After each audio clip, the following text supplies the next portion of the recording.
Je suis le professeur Antoine Chimpi, gastroentérologue, oncologue, digestif et conseiller ou expert santé bien-être auprès du ministre de la Recherche scientifique et innovation technologique. Prof, quel a été votre Et responsable, si j'ose ajouter, de la prise en charge oncologie médicale donc aux cliniques universitaires. Ok, j'ai menu, comme vous voyez, hein, il y a l'affiche chez nous ici, tient de conférences, de congrès annuels de deuxième année, j'ai menu gériatrie et médecine nucléaire, hein, qui a la particularité, et ça c'est quelque chose que nous devrions tous soutenir, de faire focus, de réfléchir sur la gériatrie, sur les personnes âgées. Et vous savez que ce volet, pour l'instant, n'est pas pris en compte à sa juste valeur encore en Afrique. Le siège de cette association est à Paris et on a une compatriote, Dr Caroline Tunda, qui est vraiment pionnière, très dynamique dans ses activités, mais il y a également une représentation dans différentes capitales africaines. Nous soutenons c'est vraiment ce type d'activité parce que, vous savez, en Afrique, on avait, hélas, nous avions une espérance de vie qui était très faible, et au Congo, qui a tendance toujours à être inférieure à la moyenne africaine. Vous voyez, là où aujourd'hui une fille qui naît en France aujourd'hui peut avoir une espérance de vie autour de 85 ans, une fille, la moyenne africaine, on tombe très vite autour de 62 ans. Il y a déjà un problème. Et notre pays, le Congo, nous sommes encore en deçà de cette moyenne, 56, 58 ans. Mais tout de même, depuis quelques années, on note une petit à petit augmentation de l'espérance de vie. Donc c'est appelé tout à l'heure par ce Mouyembe. Il y a une petite migration de pyramide des âges. Petit à petit, nous gagnons 1 ou 2 ans, tous les X années. Il nous faut donc réfléchir sur la progression en âge, sur la qualité de vie pour les années qui viennent.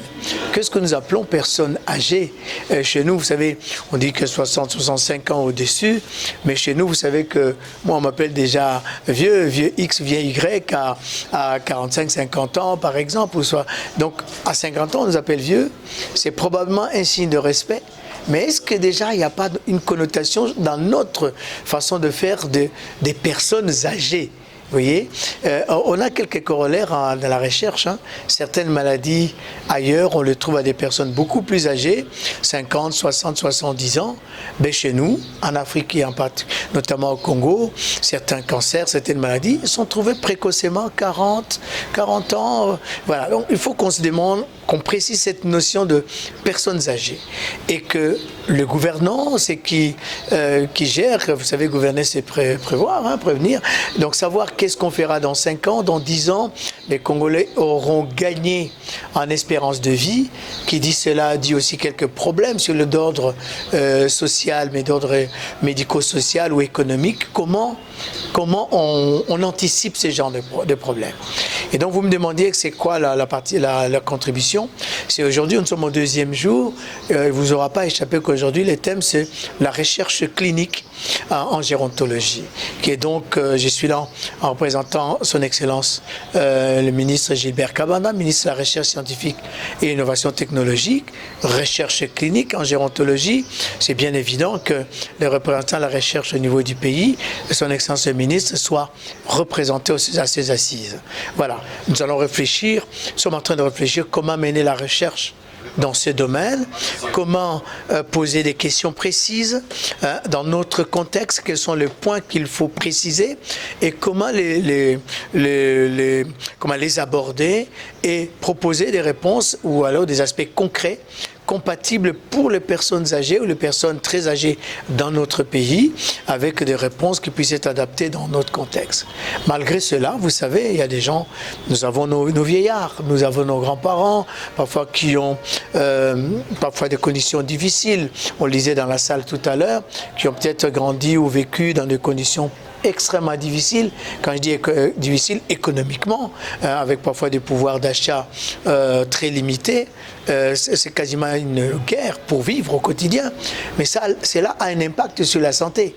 Donc, deux personnes vivant dans des contextes différents, ben, ils peuvent avoir un vieillissement différent, avec des maladies peut-être différentes ou des maladies à gravité différente.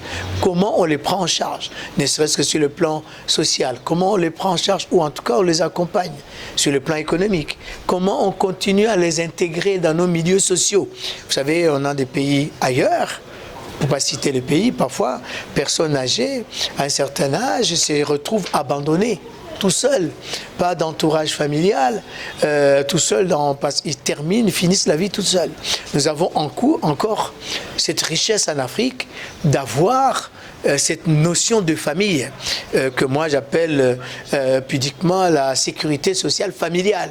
On est entouré par la famille, c'est peut-être encore des richesses qu'on doit sauvegarder malgré nos difficultés de vie au quotidien, nos pauvretés, mais il y a des valeurs. Il faut donc faire focus sur ces genres de valeurs qui doivent venir en appui sur la prise en charge globale des personnes âgées. Voilà donc à quoi servent ces genres d'assises, de réfléchir à ces éléments. Il y a plein de chercheurs dans la salle, plein d'experts. Il y a le ministre honoraire Londji, par exemple, la santé, qui est là. Il y a des équipes du ministère de la Santé publique et hygiène et prévoyance sociale, c'est incorporé. Il y a une grande équipe dedans, la recherche scientifique, on l'a dit. Donc des gens qui ont une responsabilité transversale et avec un intérêt particulier qui fait focus sur les personnes âgées.